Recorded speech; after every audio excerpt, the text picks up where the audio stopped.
Religiosos, por que vocês são tão especiais? Neste mesmo momento existe um muçulmano em sua mesquita. Ao acordar, ele fez suas abluções diárias, se posiciona em direção a Meca e agora se prostra em adoração ao seu Deus. O seu livro sagrado afirma que o seu procedimento é o correto e que seu dogma é indiscutível. Mesmo em seus piores dias, ele guarda o seu tempo para orações e para estudar o Corão. Seus ensinamentos aduzem, sem sombra de dúvida, que Cristo não era o Filho de Deus e que quem assim o considerar será punido por isso. Do outro lado do mundo, um cristão se ajoelha no átrio do seu templo em adoração a Jeová. Assim como o primeiro religioso, ele também obedece espartanamente os rituais e ordenamentos de seu livro de inspiração divina. Separa seu dízimo, se confessa, jejua, bebe do sangue e come do pão abençoado aos domingos. Ele também acredita de forma fidedigna que isso é o melhor a se fazer.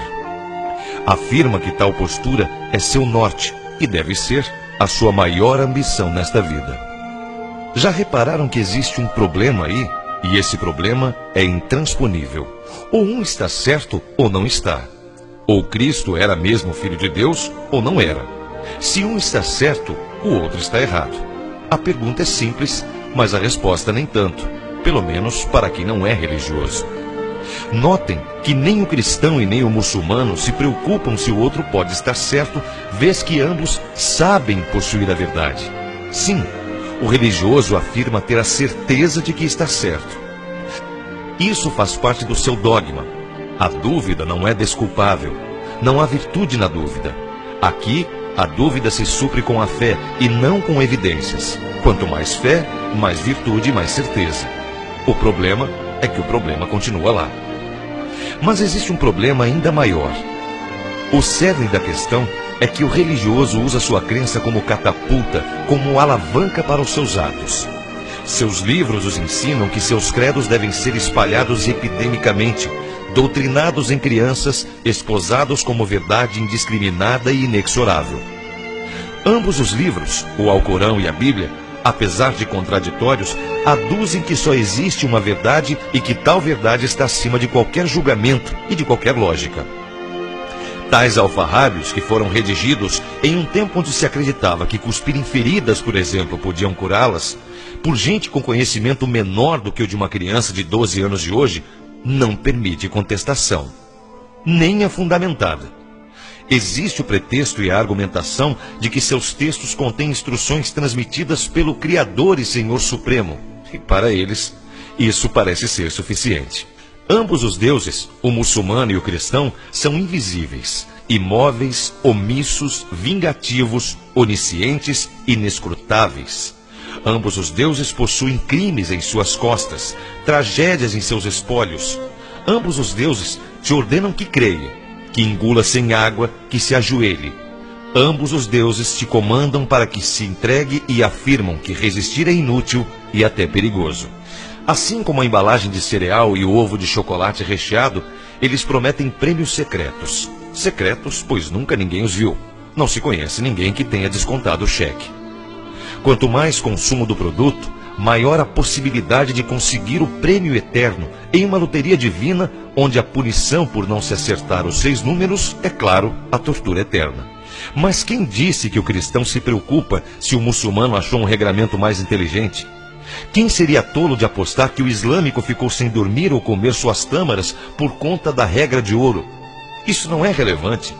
Apesar da pergunta restar de pé, exigindo ser respondida e causando recorrentes perdas para a humanidade, a questão escarva pronta para começar a atacar e destruir a tudo, tal qual um búfalo em uma loja de porcelana.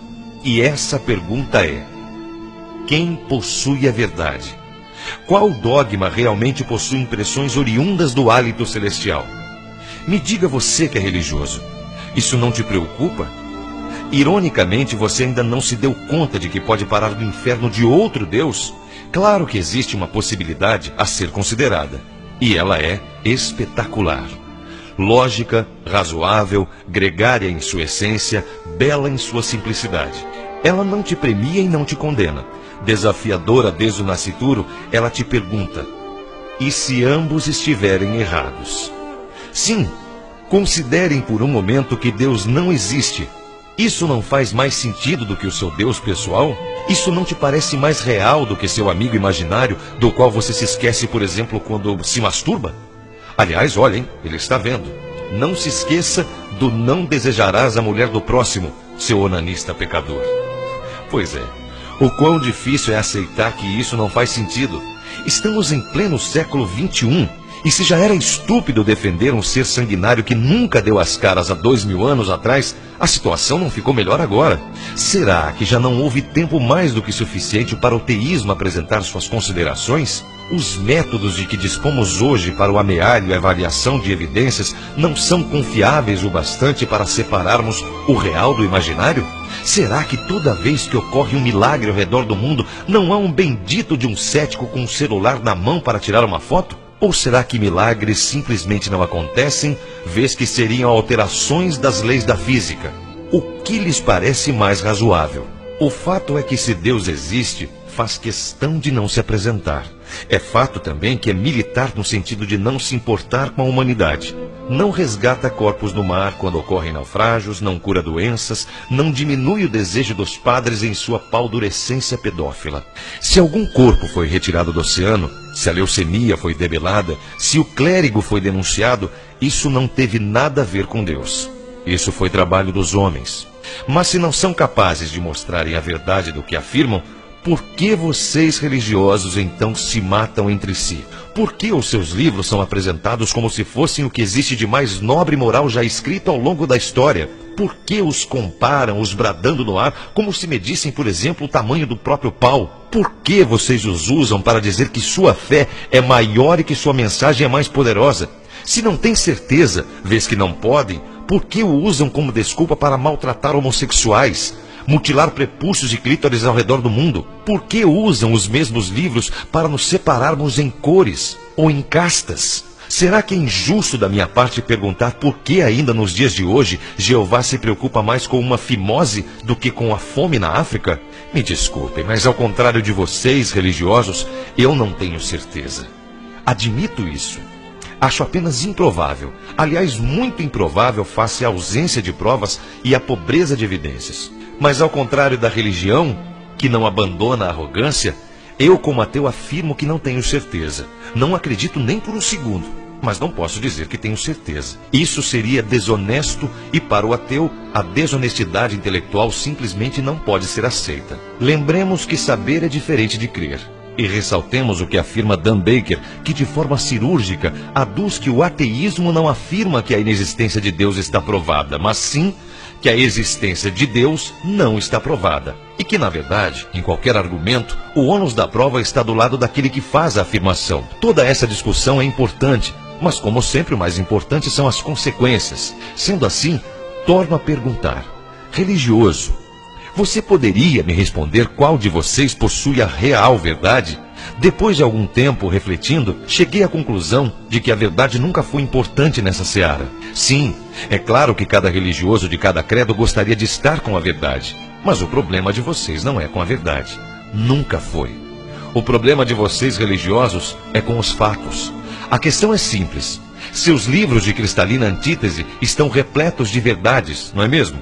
A merda é que os fatos não ajudam essas verdades. Mas sério, de verdade, não vejo problema. Podem acreditar na mulher que prediz o futuro apertando os testículos de um bode, por exemplo. Isso é com vocês. O problema começa quando essas verdades são impostas e disseminadas, causando mal a outros seres humanos. O que importa mesmo é que ao longo dos séculos, essas verdades de mentirinha, esse pó de pirlim-pim-pim, tem matado muita gente. Aviões são jogados contra prédios para se defender a verdade islâmica. Crianças sofrem lavagem cerebral em nome de verdades cristãs. Apedrejamentos são praticados para honrar a verdade muçulmana e vacinas contra HPV são proibidas em nome das verdades evangélicas. Que interessam os fatos? A religião, ao longo dos séculos, nunca se importou com os fatos. Mas pode ser que algum crente de plantão pergunte então: mas quais são os fatos? Vamos a eles. Os fatos são de que vocês, religiosos, não conseguem provar uma vírgula do que afirmam, mas matam uns aos outros de forma cíclica, rotineira e inevitável. Os fatos são os de que mais mortes se perpetuam em nome de Deus do que por qualquer outro motivo. E mesmo assim, as evidências das suas verdades estão no nível de nitrato de polipeido. Se não, vejamos.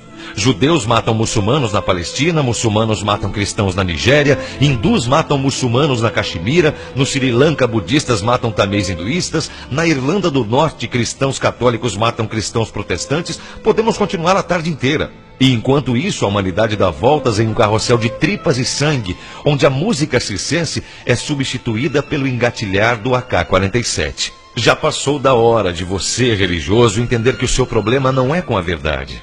Saiba que a verdade nunca perde em ser testada, em ser arguida, em ser comprovada. Não. A partir de agora, você religioso, saiba que seu problema, amigo teísta, não será mais em ser cobrado em sua verdade. Pedir a você responsabilidade sobre suas verdades seria errado de nossa parte. Seu verdadeiro problema foi, é e sempre será com a mentira.